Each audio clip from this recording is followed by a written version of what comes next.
ಎಲ್ಲ ಆತ್ಮೀಯ ವೀಕ್ಷಕ ಮಿತ್ರರೇ, ರಾಜ್ಯದ ಪ್ರತಿಯೊಬ್ಬ ಸರ್ಕಾರಿ ನೌಕರರು, ನಿವೃತ್ತ ಸರ್ಕಾರಿ ನೌಕರರು, ಪಿಂಚಣಿದಾರರು, ಅನುದಾನಿತ ನೌಕರರು, ಗುತ್ತಿಗೆ ನೌಕರರು, ನಿಗಮ ಮಂಡಳಿಯ ನೌಕರರ ಎಲ್ಲ ಆಸೆಗಳು, ಬೇಡಿಕೆಗಳು ಈಡೇರುವಂತಹ ಶುಭ ಕಾಲ ಬಂದಿದೆ. ನಿವೃತ್ತ ಸರ್ಕಾರಿ ನೌಕರರು ಬೇಡಿಕೆ ಇಟ್ಟಿದ್ದಂಥ ಎಲ್ಲ ಬೇಡಿಕೆಯನ್ನು ರಾಜ್ಯ ಸರ್ಕಾರ ಈಡೇರಿಸುತ್ತಾ 7ನೇ ವೇತನ ಆಯೋಗದ ಎಲ್ಲ ಶಿಫಾರಸುಗಳು ಜಾರಿಯಾಗಿ ನೌಕರರ ಸಂಬಳ ಪಿಂಚಣಿಗಳು ಹೆಚ್ಚಳ ಆಗತ್ತಾ. ಈ ಬಗ್ಗೆ ಕುತೂಹಲ ತುಂಬ ಇದೆ. ಇದೇ ತಿಂಗಳ 11ನೇ ತಾರೀಕು ಈ ಕುತೂಹಲಕ್ಕೆ ತೆರೆ ಬೀಳುವಂಥ ಸಾಧ್ಯತೆ ಇದೆ. ನೌಕರರ ಎಲ್ಲ ಬೇಡಿಕೆಗಳು ಜೊತೆಯಲ್ಲಿ NPS ರದ್ದಾಗಿ OPS ಜಾರಿಯಾಗತ್ತಾ. ಈ ಎಲ್ಲ ವಿಚಾರಗಳನ್ನು ನಿಮ್ಮ ಮುಂದೆ ಶೇರ್ ಮಾಡೋದಕ್ಕಿಂತ ಮುಂಚಿತವಾಗಿ ಯಾರೆಲ್ಲ ಈ ಚಾನಲ್ಗೆ ಸಬ್ಸ್ಕ್ರೈಬ್ ಮಾಡ್ಕೊಂಡೇ ವಿಡಿಯೋಗಳನ್ನು ನೋಡ್ತಾ ಇದ್ದೀರಿ, ದಯವಿಟ್ಟು ಕೆಳಗಡೆ ಕಾಣ್ತಾ ಇರೋಂಥ ಸಬ್ಸ್ಕ್ರೈಬ್ ಬಟನನ್ನು ಒತ್ತಿ ಬೆಲ್ ಐಕಾನನ್ನು ಕ್ಲಿಕ್ ಮಾಡಿ ಆಲ್ ಅಂತ ಮಾಡಿ. ನೀವು ಫೇಸ್ ಮಾಡ್ತಾ ಇರೋಂಥ ಎಲ್ಲ ಪ್ರಾಬ್ಲಮ್ಗಳನ್ನು ಲೀಗಲ್ ಆಗಿ ಸಾಲ್ವ್ ಮಾಡ್ಕೊಳ್ಳೋಕ್ಕಿರೋಂಥ ಉತ್ತಮ ವೇದಿಕೆಯಾದ ಸರ್ಕಾರಿ ನೌಕರ ಮಿತ್ರ ಯೂಟ್ಯೂಬ್ ಚಾನಲ್ಗೆ ಜಾಯ್ನ್ ಆಗಿ ಸಬ್ಸ್ಕ್ರೈಬ್ ಮಾಡಿಕೊಳ್ಳಿ. ಸ್ನೇಹಿತರೆ, ಕರ್ನಾಟಕ ರಾಜ್ಯದಲ್ಲಿರುವಂಥ ಸುಮಾರು 7.5 ಲಕ್ಷಕ್ಕೂ ಹೆಚ್ಚು ಸರ್ಕಾರಿ ನೌಕರರು, 4.5 ಲಕ್ಷ ನಿವೃತ್ತ ಸರ್ಕಾರಿ ನೌಕರರು, ಒಂದು 3 ಲಕ್ಷ ಇರುವಂತಹ ನಿಗಮ ಮಂಡಳಿ ನೌಕರರು, ಗುತ್ತಿಗೆ ನೌಕರರು, ಅನುದಾನಿತ ನೌಕರರ ಸಮಸ್ಯೆಗಳಿಗೆ ಪರಿಹಾರ ಸಿಗತ್ತಾ. ಅವರ ಎಲ್ಲ ಬೇಡಿಕೆಗಳು ಈಡೇರುತ್ತಾ. ಪಿಂಚಣಿಗೆ ಸಂಬಂಧಿಸಿದ ಬೇಡಿಕೆಗಳು, ಬಾಕಿ ಇರುವಂಥ 18 ತಿಂಗಳ DA ಕೊಡುವಂತಹ ಒಂದು ವಿಚಾರಗಳು ಇರ್ಬೋದು.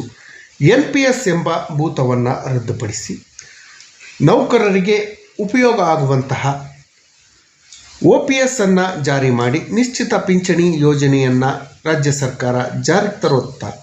ಈ ಎಲ್ಲ ಸಮಸ್ಯೆಗಳಿಗೆ ಸಂಬಂಧಪಟ್ಟ ಹಾಗೆ ರಾಜ್ಯ ಸರ್ಕಾರಿ ನೌಕರರು, ನಿವೃತ್ತ ಸರ್ಕಾರಿ ನೌಕರರ ಬೇಡಿಕೆಗಳಿಗೆ ಸಂಬಂಧಪಟ್ಟ ಹಾಗೆ ಈಗ ಒಂದು ಆಶಾಭಾವನೆ ಬಂದಿದೆ.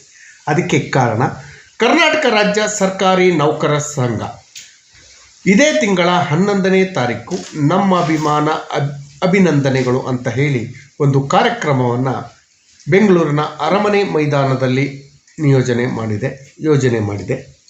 ಈ ಕಾರ್ಯಕ್ರಮದಲ್ಲಿ ಹೊಸ ಸರ್ಕಾರದ ಮಾನ್ಯ ಮುಖ್ಯಮಂತ್ರಿಗಳಾದ DK ಶಿವಕುಮಾರ್ ಅವರು, ಉಪಮುಖ್ಯಮಂತ್ರಿಗಳಾದ G ಪರಮೇಶ್ವರ್ ಅವರು ಹಾಗೂ ಸರ್ಕಾರದ ಎಲ್ಲ ಪ್ರತಿನಿಧಿಗಳು ಭಾಗವಹಿಸ್ತಾರೆ.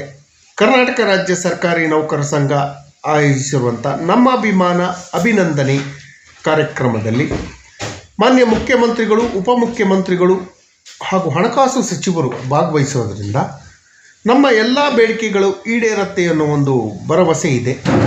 ಈ ಸಮಯದಲ್ಲಿ ರಾಜ್ಯ ಸರ್ಕಾರಿ ನೌಕರರು, ನಿವೃತ್ತ ಸರ್ಕಾರಿ ನೌಕರರು, ಪಿಂಚಣಿದಾರರಿಗೆ ಯಾವೆಲ್ಲ ಗುಡ್ ನ್ಯೂಸ್ಗಳನ್ನು ರಾಜ್ಯ ಸರ್ಕಾರ ಘೋಷಣೆ ಮಾಡುತ್ತೆ ಅನ್ನೋದು ಕೂಡ ಒಂದು ಕುತೂಹಲಕ್ಕೆ ಕಾರಣವಾಗಿದೆ. ಮಾನ್ಯ ಮುಖ್ಯಮಂತ್ರಿಗಳಾದ DK ಶಿವಕುಮಾರ್ ಅವರು ನೌಕರರ ಬಗ್ಗೆ ಒಳ್ಳೆಯ ವಿಶ್ವಾಸವನ್ನು ಇಟ್ಕೊಂಡು ಒಳ್ಳೆಯ ಅಭಿಮಾನವನ್ನು ಇಟ್ಕೊಂಡಿದ್ದಾರೆ.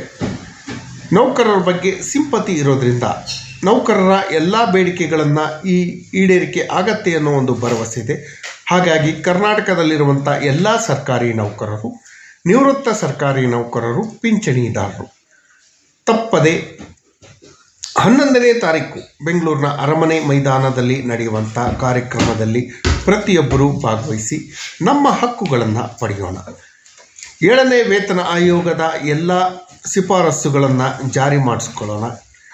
ನಮ್ಮ ಸಂಬಳ ಪಿಂಚಣಿಗಳನ್ನು ಹೆಚ್ಚಳ ಮಾಡಿಕೊಳ್ಳುವಂಥ ಕೆಲಸವನ್ನು ಮಾಡೋಣ. ಇದ್ರ ಜೊತೆಯಲ್ಲಿ ನೌಕರರಿಗೆ ಸಿಗಬೇಕಾದಂಥ ಇತರೆ ಸೌಲಭ್ಯಗಳನ್ನು ಕೂಡ ಪಡೆಯೋಕ್ಕೆ ಒಂದು ಕೊನೆಯ ಅವಕಾಶ ಇದೆ. ಈ ಅವಕಾಶವನ್ನು ರಾಜ್ಯದ ಸರ್ಕಾರಿ ನೌಕರರು ಇರ್ಬೋದು, ನಿವೃತ್ತ ಸರ್ಕಾರಿ ನೌಕರರು, ಪಿಂಚಣಿದಾರರು, ಕುಟುಂಬ ಪಿಂಚಣಿದಾರರು ಯಾರೂ ಕೂಡ ಮಿಸ್ ಮಾಡಿಕೊಳ್ಬೇಡಿ. ನಮ್ಮ ಸಮಸ್ಯೆಗಳಿಗೆ ಈಗೊಂದು ಪರಿಹಾರ ಸಿಗುವಂಥ ಕಾಲ ಬಂದಿದೆ.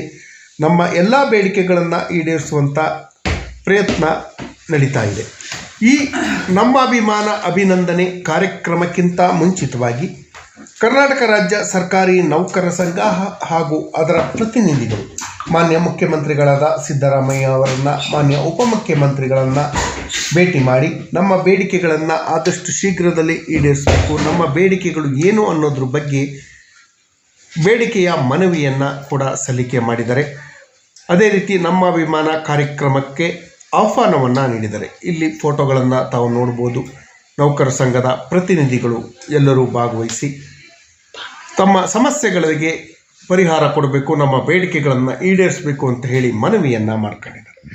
ಅದರಲ್ಲಿ ಪ್ರಮುಖವಾಗಿ ಬೇಡಿಕೆಗಳು ಏನು ಅಂತ ಹೇಳಿದ್ರೆ, 7th ಪೇ ಕಮಿಷನ್ ಇಂಪ್ಲಿಮೆಂಟ್ ಆಗಿ ಆಲ್ಮೋಸ್ಟ್ 2.5 ವರ್ಷ ಆಯಿತು. ಆದರೂ ಕೂಡ ಇದುವರೆಗೂ 7ನೇ ವೇತನ ಆಯೋಗದ 2ನೇ ಹಾಗೂ ಅಂತಿಮ ವರದಿ ಇದುವರೆಗೂ ಜಾರಿಯಾಗಿಲ್ಲ.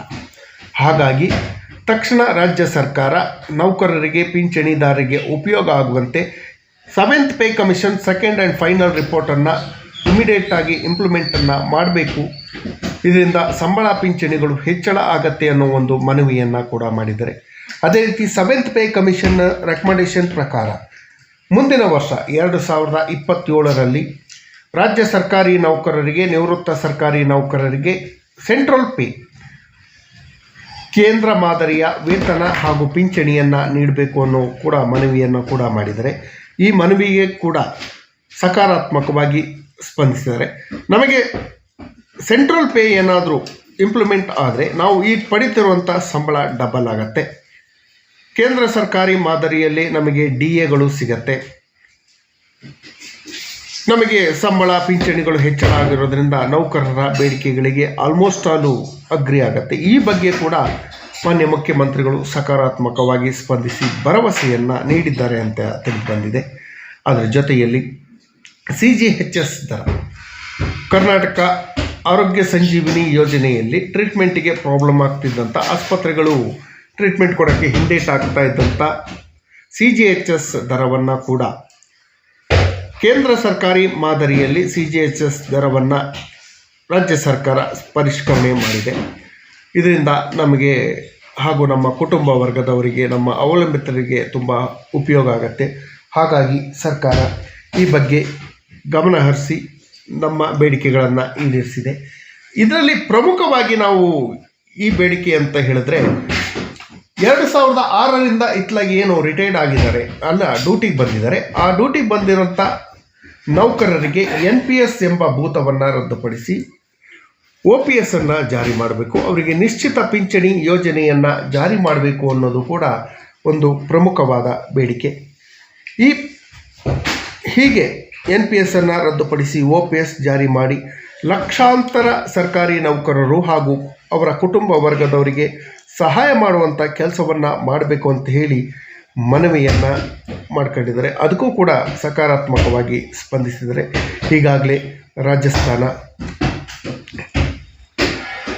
ಹಿಮಾಚಲ್ ಪ್ರದೇಶ, ಛತ್ತೀಸ್ಗಢ ರಾಜ್ಯಗಳು ಸೇರಿದಂತೆ ಹಲವಾರು ರಾಜ್ಯಗಳು NPS ಅನ್ನು ರದ್ದುಪಡಿಸಿ OPS ಅನ್ನು ಜಾರಿ ಮಾಡಿದ್ದಾರೆ.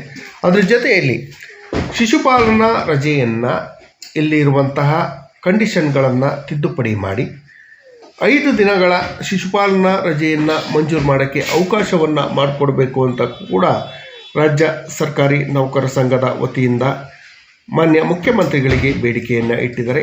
ಅದರ ಜೊತೆಯಲ್ಲಿ 7th ಪೇ ಕಮಿಷನ್ನಲ್ಲಿ ರೆಕಮೆಂಡೇಷನ್ ಏನು ಬಾಕಿ ಇದೆ, 10% ಅಡಿಷ್ನಲ್ ಪೆನ್ಷನ್ ನಿವೃತ್ತ ನೌಕರರು, ಪಿಂಚಣಿದಾರರಿಗೆ 70 ವರ್ಷದಿಂದ 80 ವರ್ಷದ ವಯೋಮಿತಿಯಲ್ಲಿರುವಂಥ ಪಿಂಚಣಿದಾರರಿಗೆ ಕೊಡುವಂತಹ 10% ಅಡಿಷ್ನಲ್ ಪೆನ್ಷನನ್ನು ಕೂಡ ತಕ್ಷಣ ಕೊಡಬೇಕು ಅಂತ ಹೇಳಿ ಮನವಿಯನ್ನು ಮಾಡ್ಕೊಂಡಿದ್ದಾರೆ. ಈ ಎಲ್ಲ ಮನವಿಗೆ ಸ್ಪಂದಿಸುವಂಥ ಸಾಧ್ಯತೆ ಇದೆ.